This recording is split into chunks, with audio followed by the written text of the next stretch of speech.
And we're back as promised. Indie Author Spotlight Episode 2 for From Men and Angels by H.L. Walsh. So excited that I get to share this with you. Hope you enjoyed the first episode and that you're back for more here on the second episode. As you listen, I want you to be considering pre-ordering the book. It's coming on sale here within the next month or so. So you definitely want to go down to the show notes below and click on that link and support this indie author who's doing something that they love and bringing awesome fantasy fiction to the world. Thanks for listening today, guys. So now, without further ado, I give you Chapter 2 of From Men and Angels. Chapter 2. They made it to the blacksmith shop none too soon for Malik, and they went inside. The blacksmith was a big, burly man with a large, jet-black beard and a bald head. The man, Togan Ravenbard, had been a good friend to Malik for a long time. Malik thought it was because the man had lost his wife and son a couple of 100 years ago to a fire. He always said Malik reminded him of his son, and he had taken to the boy. Malik made sure to visit the gruff man every time he was in town, even if he didn't need anything from him. Togan looked up as Malik and Jekrom walked through his door. He had been sharpening one of the blades he had on display. He stood menacingly, brandishing the weapon. He looked from Malik to Jekrom and back to Malik. "Everything all right here, Malik?" he asked, eyeing Jekrom again. "This man bothering you?" "Yes." Jekrom gave a startled squeak, and Malik amended his statement. "But I'm here to do business, nothing else, Togan." Togan sat, picking up the whetstone and starting to hone the blade in his hand again. Malik continued. "Togan, this is Jekrom Raybella, Arjun's brother. I came upon him with a couple of friends on the road into town. I seem to have lost 2 of my good arrows in them, if you know what I mean. Jekrom wanted to return the favor and replace my arrowheads for me." Togan nodded, but still didn't say anything. He didn't even take his eyes off his work. Jekrom spoke up now with a little annoyance edging his voice. "Could I get a half-dozen of your best arrowheads?" Just your normal arrowheads, please, Togan," Malik corrected quickly, and turned to Jekrom to explain. "If I get the different heads, I have to adjust my aim and make the shafts since they are different weight. They make the arrow act differently." Togan pulled out 3 arrowheads and set them on the counter. "I only have 3 right now. You can pay for them all, and Malik can pick them up next time he's in town." Jekrom looked at Malik, and Malik nodded. "That's fair." Jekrom pulled out 2 gold coins from his purse and placed them on the counter. Togan raised one eyebrow at him. "They're 2 silver coins each, so you're short 2 silver pieces." "Oh, sorry, my good man." He reached into his purse again and proffered 2 more gold coins. "You can keep the change." Togan's eyebrows went up again, and he looked at Malik, who shrugged in response. Togan slid the 4 gold coins off his counter and put them behind it. He sat back down, grabbing a sword of its display, and began sharpening again. Malik and Jekrom turned and left the building. When the door had shut behind them, Jekrom spoke. "Cheery fellow, isn't he?" It was a rhetorical question. "He'll warm up a little once you get to know him, but yes, to most he doesn't talk much," Malik explained. "Well, this is where we part ways, I think. I'll see you in the morning at your farm." Malik again offered his hand as a parting gesture, and Jekrom took it and then turned and walked away. He watched Jekrom until he was out of sight, then turned and went back inside the blacksmith's shop. Togan had his feet propped up on the counter now, obviously finished sharpening the sword he had out just moments ago. "How'd you end up saddled with him?" he asked. "He asked for my services hunting out at his new farm. Since he was kin to Arjun, I agreed." Malik walked around the other side of the counter and sat in a chair opposite Togan. "Could you believe he didn't think I was a hunter?" "Malik, you're still young." Togan took a fatherly tone with him. "You're not even 21 yet." "What's your point? I'm the best hunter this side of Pangor River, and you know it," he objected. "Malik, you know better than to be prideful," Togan admonished. "You know people outside the valley don't know a thing about you. You're a great hunter, but just a hunter. You've never been out of this area.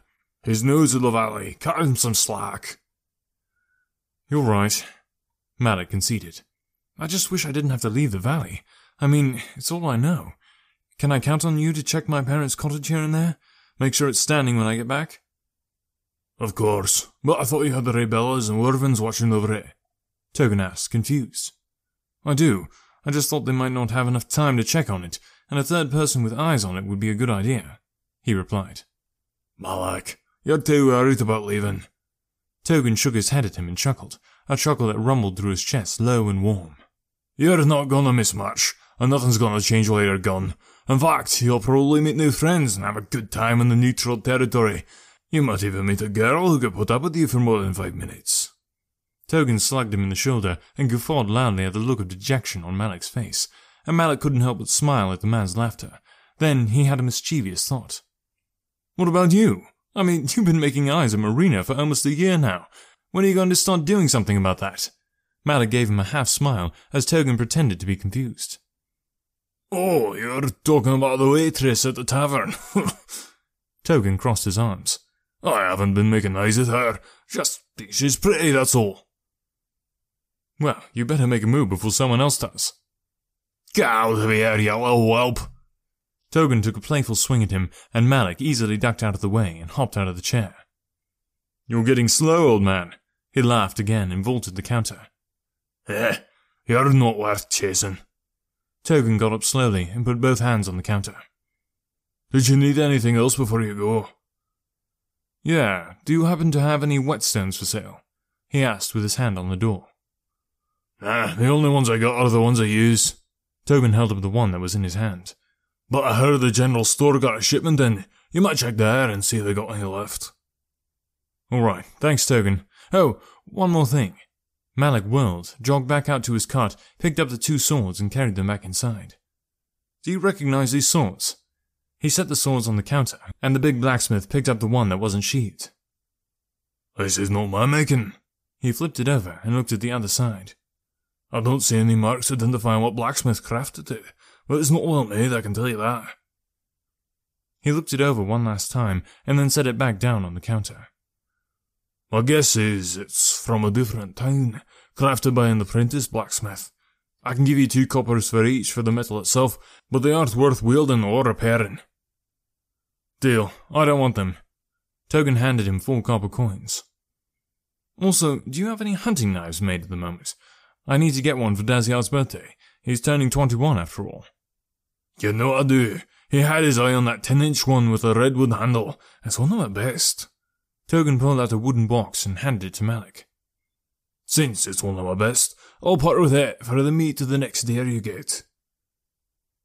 That's overkill, and you know it, Malik exclaimed, pretending to be upset with the deal, and looked the knife over. It was one of his best, almost as good as the one hanging from Malik's own belt. Half the meat of the deer.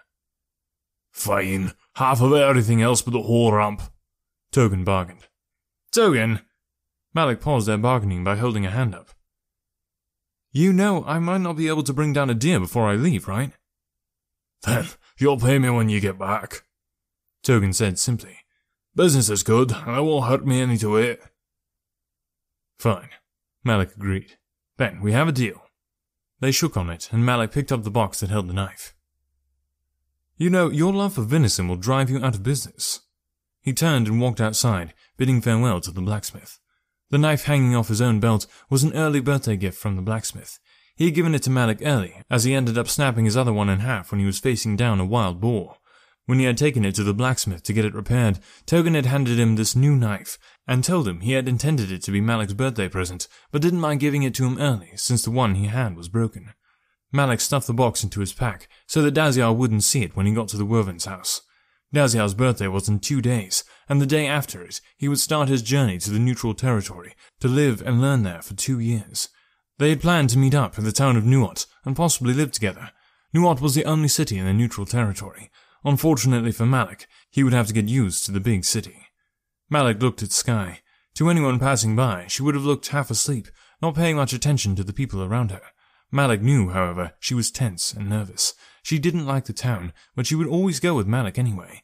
He knew she was poised and would spring into action if the occasion demanded. She had never attacked humans unless provoked, but sometimes Malik worried about her doing something when they were in town because of how on edge she always was. He picked up the cart and headed towards the general store. He got the few things he needed, including the whetstones, paying for them with the money he had taken out of the highwayman's purse. After that, he headed toward Daziar's house, which was on the opposite end of town from the gate where he'd entered earlier. It didn't take him long to cross town, however, and when he got there, Daziar opened the door before Malik even set the cart down. Daziar was a big man, muscular and tall. He was the only one around close to Malik's height, and one of the only boys, when they were in training, who could take Malik one-on-one.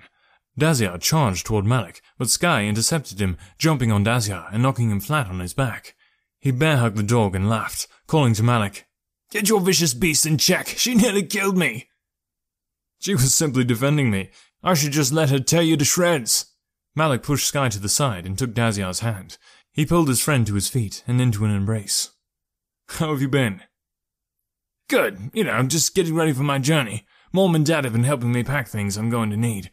I just wish I could get that hunting knife that Togan had in his shop, the one with the redwood handle." Daziar looked a little disappointed. "Mom said they didn't have the money to buy it, or anything to trade for it. Dad said he would have enough a week from now, but I will already be gone by then. Dad's overseeing the building of that new farm south of town. Or should I say, rebuilding. That derelict house needed to be demolished and built from the ground up. Have you heard? Argent's brother is building down that way." Daziar tended to ramble a little when he was excited or nervous or worried, or just about any other time. "Slow down, Daz." Malik held up his hands as if to physically slow Daziar down. "I know about the new Rebella's farm. Jekram, Argent's brother, came to me this morning looking to get my help hunting something that's been taking his animals." Malik related the events from that morning, including the highwayman and how he had saved Jekram. Daziar let out a low whistle. "Wow, you really messed him up, didn't you?" "Just the one guy, and I didn't mean to put that arrow in his eye. I'm just glad I didn't pull a full draw, or I would be pulling the body into town on my cart." Malik grabbed his pack and they headed for the door of the house. "Don't tell your mom about the highwayman business, or she'll worry about us for the whole 2 years we're gone." "At least she'll worry more than she does now," Daziar corrected, and they walked into the house. The house was simple, made out of wood inside and out. The dining room was directly to the right inside the front door, and contained a small table that would just barely seat 6 people. To the left was the kitchen, separated by the counter that was waist level to Malik. Ahead and to the left, around the wall, was the living space, and to the right was a hall that led to 3 rooms. One was the girls' room for Daziar's 2 sisters, one was the boys' room that Daziar and Malik had shared while he lived with them, and the last was the parents' room. Malik announced he had arrived, and Janari, Daziar's mother, came out of the kitchen and gave him a death grip of a hug around his waist. Just when Malik thought he might pass out, she released him. She took his face between her 2 hands, turning his head to the right and then to the left, looking at him. I wish you would live with us where it's safer, and not up there in the cottage all alone." She smiled then and let his face go. "I'm glad you made it down safely. Did you have any issues on the way? There have been rumours of bad men around lately, and there were a couple of people robbed in the last week." Janari turned and went back into the kitchen, so she didn't see the look that passed between Daziar and Malik. "Everything went fine on the way down." Malik only halfway lied. He didn't have any problems because he took care of his problem. Janari was a slight woman, short and skinny, contrasting her son, and she barely came up to Malik's chest. Daniel, Daziar's father, was also not very tall, but still heartily built, like Daziar. Malik didn't know where Daziar's height came from, but they'd always joked that he had simply been trying to keep up with Malik as they grew up together. Daniel came in just then from one of the back rooms with Daziar's 2 sisters on his heels. Both of the girls looked almost exactly alike, though they weren't twins. The biggest difference was one had brown hair and the other was blonde. They both had the build of their mother, and probably wouldn't get too much taller. "Mal!" They both shouted and ran around their dad to hug Malik. Malik knelt down and hugged them both, one in each arm, and then picked them up, turning it into a bear hug. He set them down after a couple of moments. "Malik," Daniel said in his gravelly voice, "it's been too long." They clasped each other's arms in greeting. "I can't stay long," he said, drawing a disappointed groan from the girls. "I just came by to bid Daz a safe journey and give him his present for his birthday. I won't be able to see him again until I get to Nuart." Malik pulled the box with a hunting knife out of his bag and handed it to Daziar. He took it and looked at his family excitedly, then back to Malik. "You know you didn't have to get me anything, right?" Daziar said, though Malik knew he was saying it to be cordial. "Oh," Malik said with a mischievous grin. "In that case, I'll just return it and get my money back. Open it up, you little softy." Fine, fine. You don't have to be rude about it." Daziar pulled the box to his chest, as if Malik was going to try and take it from him. He set it on the table to open it. Once he saw what was in the box, he looked up with wide-eyed excitement. "Well, what is it, Daz?" Marletta asked, almost excited as he was. "It's that knife I was wanting from Togan's shop," he almost shouted with excitement. "Thanks, Mal." It must have cost you an arm and a leg, Janari said in her normal, concerned tone. How did you ever pay for it? You know how Togan likes his venison, Malik stated. Mal, you're the best brother I never had. Daziar clasped his arm and pulled him close. When he pulled back, Malik said, Well, I have to keep moving. I'm already behind, and if I want to get back to the cottage before nightfall, I need to go. Let me make you a sandwich for the road, Janari said, and hurried into the kitchen. That's really not necessary, Malik protested. Nonsense, Janari said, and continued pulling out things to make a sandwich. When she was finished, she poured him a flask of water and put the sandwich into a small brown sack before handing it to him. Here you are, Malik. Thanks, Janari. I really appreciate it, Malik responded. He bid them all farewell and gave Emmeline, Marletta, and Janari each another hug. He was sad he had to leave because he didn't know when he would see them again, but he didn't want to be late for 2 reasons. One, it was harder to see the path in the dark, though he had managed several times in the past, and 2, he didn't know if those bandits might be waiting for him to get a little revenge. He was more worried about the second than the first, but he didn't want to tell the Wervines that to make them worry. His last and longest stop for the day was the Rabella's farm. Arjun's farm, that was. North of the city and a couple of miles up. He would be pushing it just to make it in time and get the things he needed. His trip to the farm was uneventful, and as he approached the farm, he marveled once again at the size, thinking to himself, how much land did one man need? Arjun Rabella was a rich man with a large belly. He was kind but hard. He would help someone who would put in the work to help themselves, and he employed many people. Unlike his brothers, he didn't squander his money. Instead, he used it, and coupled with hard work, he multiplied it. He built the largest farm in the valley, and he continued to expand. Malik wondered what it must be like to be that rich, and thought that it could easily make a man stumble. Money seemed to make men do evil things, or become afraid and paranoid. He thought he would probably be happier living the way he did, having enough for what he needed, and maybe a little extra here and there. The sun was low in the sky, and had already started to turn orange. It gave the farm a very peaceful look. The hired hands had already gone in to clean up for dinner, and would be served within the hour. In fact, the only person that Malik could see was Honora Rabella. She was out in one of the fields riding a horse. Malik smiled to himself. She rode that horse of hers any chance she got. He knew it was her even from this distance, because she was one of the only girls he knew that rode. Sure, most of them had been taught, but most people didn't have their own horse. She was a day older than Malik and a week younger than Daziar. Honora would start the same journey as Daziar, but a week from now, and Malik would follow her just a day later. Arjun had asked Malik to find her and keep her safe on the week's journey to Nuot. In return, he had told Malik he would provide food for both of them on their journey. Malik didn't mind. He enjoyed Honora's company, and though she wasn't much for fighting, she could hold her own. He wouldn't have to worry too much about her. She had been trained like the rest of them until they were 18 and preferred a bow staff over any other weapon. When Malik got a little closer, she spotted him and steered her horse towards him, waving. He waved back, though he kept walking. It took her just a couple of minutes to cross the distance on her horse. As she got closer, he could tell she had been riding that horse pretty hard. It was covered in sweat and was breathing harder than normal. "You're really working that poor girl, aren't you?" Malik remarked. She'll be fine. They're designed to carry people and other heavy loads for a while, and besides, she enjoys running," Honora said in response, and reined in her horse to walk next to him. "She does, or you do?" Malik quipped, knowing the response. "We both do," Honora said defensively. She always got so heated about her horse that Malik couldn't help but poke a little fun at her. She got sight of his grin and realized what he was doing. "Cretin, just for that, I won't let you ride back to the farm with me." "Not like I could anyway. I have to pull the cart to the house one way or another." "Fine," she sighed. "Have it your way, or tell father you're coming." She kicked her horse into a gallop and raced toward the house. The truth was, Malik didn't care for riding. He had had a few lessons, but he didn't enjoy it in the least. He figured it was because of the lack of control. It's true, he might have some control over the horse, but if it decided it really wanted to go somewhere, he wouldn't be able to get it to stop, at least not easily. So he mostly left the riding to other people. Not that there were many horses in the area anyway. The Rabellas were one of the only families to have horses, and were the only family to own more than one. Honora was an only child, and they pampered her a little. She had her own room, her own horse, and she even had what people called a mirror. Malik thought it strange to have such an expensive thing just to look at your reflection in.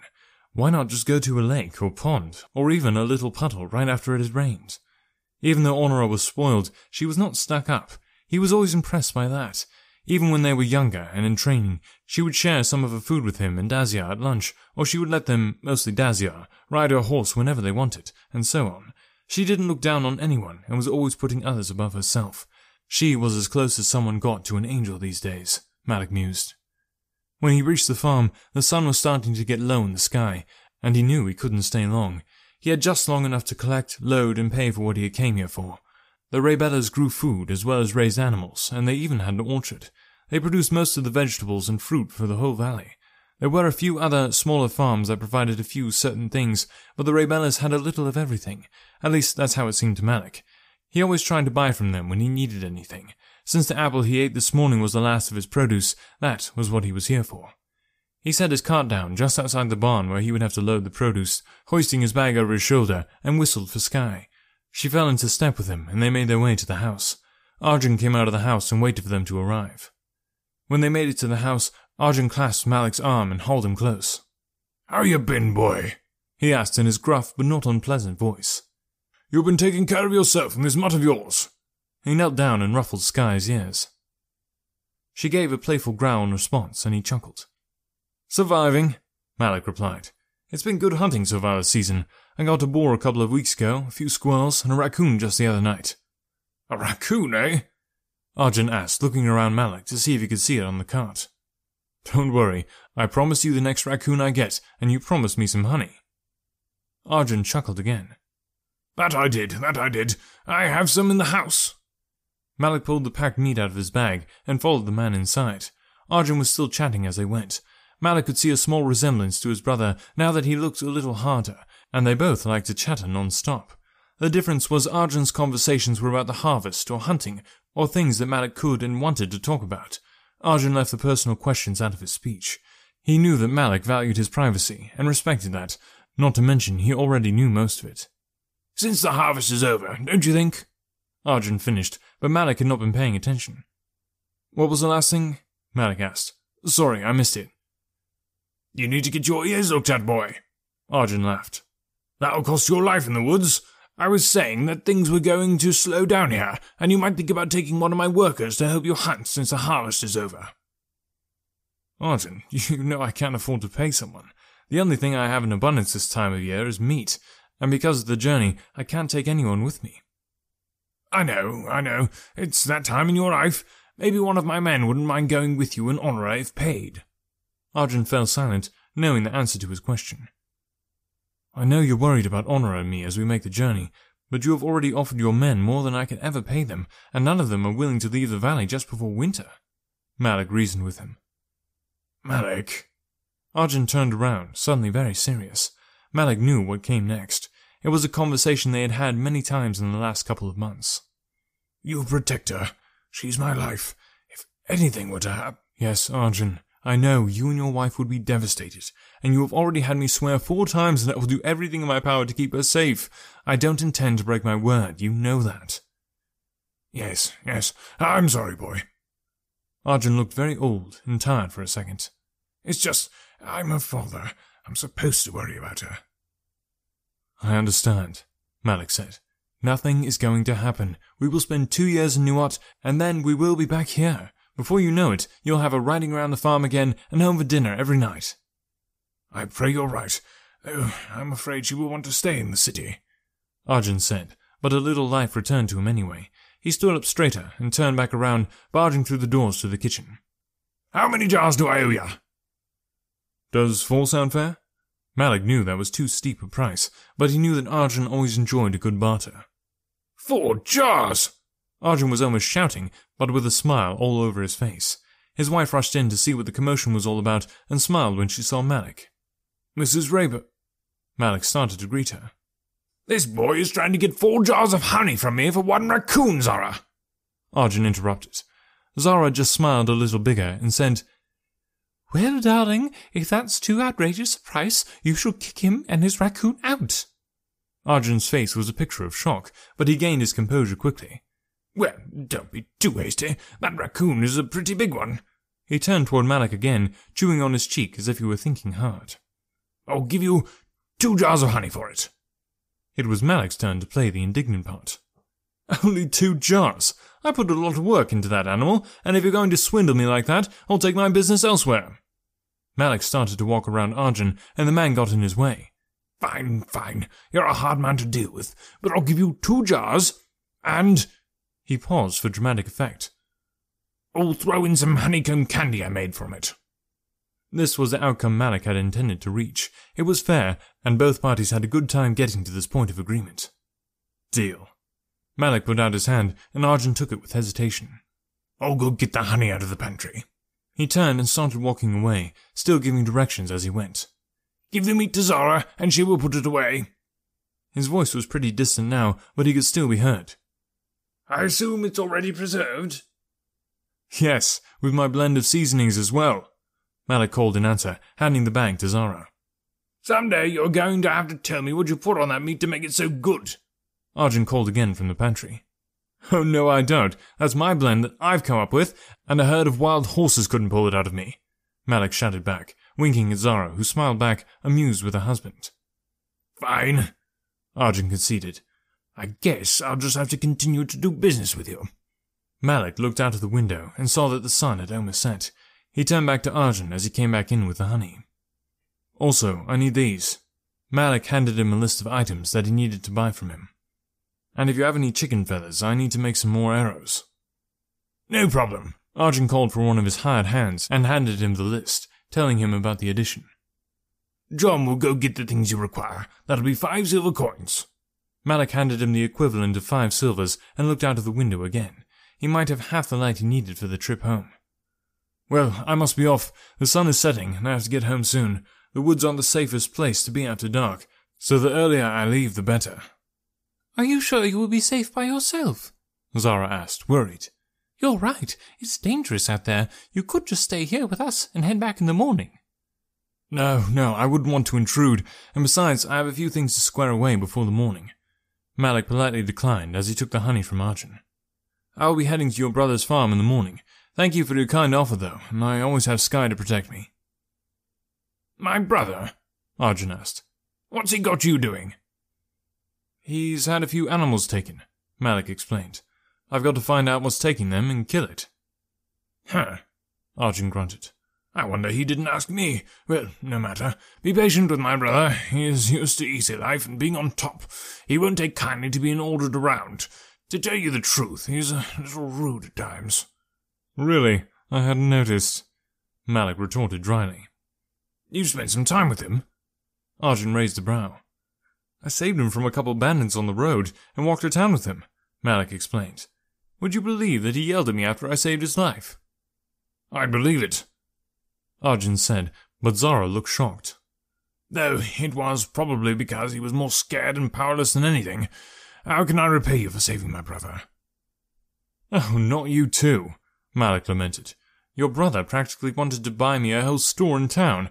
I would have done the same for anyone, and I don't want any payment for it."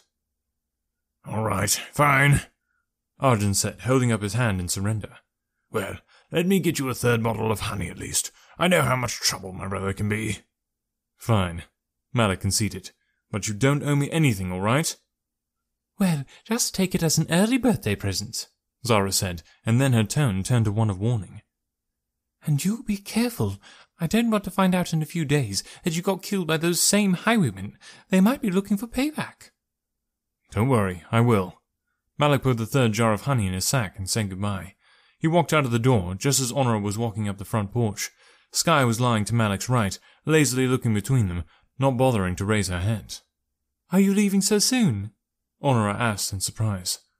Malik briefly recounted the story of the bandits as his reason for leaving. "I don't want to be out too late, and they will have more cover to ambush me if that is their plan." "Fine." Honora looked disappointed. "I just wish you could stay through dinner at least." "I have to be up early to help your uncle track and hopefully kill whatever has been plaguing him," he replied, "or I might have stayed." "Well, be careful. I don't want you getting hurt before we head out on the journey." "Don't worry, I haven't met anything yet that I can't handle." Honora's face turned from worried to playfully aghast in the blink of an eye. She shoved him and started berating him. "Malik Tresh, you're getting too big of a head. Soon you'll think you can take on a demon and win." "You never know, maybe I can." Malik gave her a playful shove back. You boys and your egos. Well, fine then, get out of here, and you better come back in one piece to see me off. I guess I might be able to make it to that, but you know that I'll be making the trip with you not a day later, right? Honora rolled her eyes. Yeah, I remember. Those are going to be an insufferable 2 weeks, to be sure. I agree, since I'll be protecting this innocent little damsel who seems to enjoy whining. With that, Honora took a swing at him and missed, as he had already turned and bounded off the porch. Malik, come back and take your medicine, she yelled after him as he and Skye ran to the cart. He arrived at the cart just as John was putting a second large bag on his cart. John had worked for the Raybella family for as long as Malik could remember. He was almost a part of the Raybella family, even taking meals with them at their table. The man didn't say much, but Malik liked him. The first of the 2 bags that John set on the cart would be flour, and the second would be fruit and vegetables for his week. He still had plenty of oil at the house. That seemed to run out a lot slower, especially since he could substitute it with some of the fat from the animals he killed. Thanks. He shook the man's hand and headed out. Skye now walked beside him. The road forked not far out from the Raybella's farm, and he took the right branch that would cut through the country toward his cottage and skip Brightwood. This would take off about a half hour, and the trouble of getting them to open the gates. As he headed up the hill to his cottage, the sun had finally gone behind the trees and darkness was falling fast. He tried to keep up a good pace, but he was headed uphill, so he was forced to slow down. He also had to be careful as he approached the tree line, as he couldn't tell who might be hiding there. He was well aware that the highwayman from earlier that day could be waiting there. As he passed under the first tree, he was breathing heavily and soaked with sweat, despite the cold nip in the air. It was fully dark now, and under that canopy of trees, the light of the moon and stars was snuffed out. He stopped for a moment to let his eyes adjust, and to take a drink of water from the flask he had gotten from the Wervins. The sandwich was long gone by now, and he was starting to get hungry again. However, all his senses were on high alert for any signs of danger. Skye was sitting next to him, and was on high alert as well, though she hadn't made a sound, which was good. He gave her a drink of water, then picked up the cart to move on. They walked for a way without a sound, save for the crunching of Malik's boots, the silent padding of Skye's paws, and the creaking of the cart as it rolled along behind him. As they got closer to the cottage, he started to hear something. A few steps closer, and he recognized the sound as muffled voices. Skye's hackles raised, and a low growl emitted from deep within her throat. Malik put his hand out to his side in front of her, letting her know to wait. He set the cart down as quietly as he could. He came around to a bend to see the outline of the cottage. There were torches flickering in the windows. He stayed close to the trees, hoping to hide his presence until he was at the cottage. As he got closer, he could see that the cottage door was open, but he still couldn't see anyone.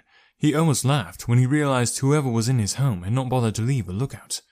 As he reached the cottage, Skye behind him, he could see the shutters to the main living space and kitchen were open, so he snuck around the clearing until he was under one of the windows.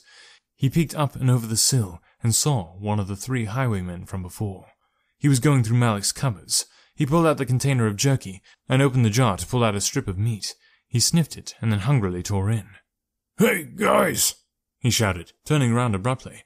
Malik was forced to duck quickly so he wouldn't be seen. "I found some food. Good stuff too. Dried meat." Malik could hear the man almost stomp out of the kitchen. Malik realized now he had left his bow on the cart. He silently berated himself for his lack of foresight. He would have to get to his room and get his father's old sword out of the chest at the foot of his bed. He peeked over the sill once again, and seeing no one, he vaulted through the window and into his kitchen. Skye followed as quietly as the night breeze. Malik looked around the house again, not seeing anyone. He moved quickly out of the kitchen and into the sitting room. His room was off to his left, and his parents' old room, which he had turned into a workroom, was straight ahead. Both doors were open, with light coming flickering in each one. If he could get to his room and get his father's swords, he could take them. "Hey, Bray!" one of the men called from the workroom, and Malik's heart nearly jumped out of his chest. "Come here and look at what we found." The man that had been in Malik's kitchen stepped out from his room and spotted Malik. Malik acted quickly, more on instinct than anything. He moved across the room with as much speed as he could muster, pulling his knife as he went, holding it in a reverse grip. He swung his knife hand up and pulled the knife across the man's throat and put his hand over Bray's mouth before he could make a noise. Bray collapsed with a small gurgle. Malik caught his body and pulled him back into his room. "Bray!" the voice shouted again. Malik could hear the 2 men moving out of the workroom and heading his way. He moved to the chest and tore it open, not worrying about the noise. He dug around furiously, trying to find the sword. He couldn't find it. It wasn't here. "Hey!" Malik spun to see one of the men fill the door. He had just run out of time. He pulled his knife up and crouched into a defensive position. He remembered that he still had one arrow in his quiver. The man drew a sword, and Malik realized it was the sword he had been looking for. The man grinned evilly, and the flickering light on the man's one eye only made it look worse. Malik heard a bark and a yell as the second man found out how untamed Skye was. For a split second, the man's smile left his face, but it returned as he heard his companion was still up and fighting. He took a menacing step forward. "You were outmatched, boy," he spat. "Now you'll pay for taking my eye." Malik was poised to meet the man's first attack when a deafening roar shook the house. It was like time had stopped. No one moved an inch. Everyone listened for any clue to where the roar came from and what had made it. Malik thought that there was something familiar about the sound, but he couldn't place it. After almost a minute, they didn't hear anything, and the man started to advance again. The roar came again, and this time it sounded like it was right outside the cottage. Malik moved, using the man's distraction to his advantage. Rushing forward, he pulled the last arrow from his quiver and stuck it into the man's good shoulder. Malik sidestepped around him, but held onto the arrow as he did. Once behind him, Malik levered the arrow up, causing the man extreme pain. He put his knife to the man's throat and turned him around, steering him by pulling the arrow. The man howled in pain and dropped the sword in his hand. Malik silenced him by digging the knife into his throat, drawing a trickle of blood. He took the man into the sitting room and found that if he had moved any slower, Skye would have been killed. The second man had gotten the upper hand and was standing over Skye's unconscious body, about to plunge his knife into her side. "Drop the knife," Malik commanded. The second thief looked up before he finished his blow. He saw Malik and the knife at his leader's throat and dropped his own weapon. The door to the cottage blew inward with such force it was ripped off its hinges. Malik capitalized on the distraction by pushing the man toward the door and running to Skye. He kicked the second man away from her as he sheathed his knife and hoisted her onto his shoulders. He didn't know what was going on, but he wasn't going to stick around to find out. He ran through the workroom and kicked open the shutters. He heard a scream from behind him, which only made him move faster. He climbed from the window and ran to his right, moving toward the road and the front of the house. As he rounded the corner, his feet stuck fast where he stood, and he froze as fear gripped him. He couldn't move. All he could do was watch as the demon from his dreams stood pulling the one-eyed man out of the cottage, clutching his body in its claw. Just want to give a huge shout out once again to H.L. Walsh for allowing me to share this with you guys. It's kind of cool when you get to read something from an author and they really enjoy it. H.L. Walsh and I were going back and forth as I was narrating the book, and he was just very happy with how it turned out, and that just makes me super happy to hear that I can make the indie author really happy. So it's a whole lot of happipiness going on. Hope it's making you as the listener happy, and if it is, remember that we are coming at you with another Indie Author Spotlight episode, Chapter 3 of From Men and Angels, here tomorrow. So stay tuned for that, and we'll talk to you then.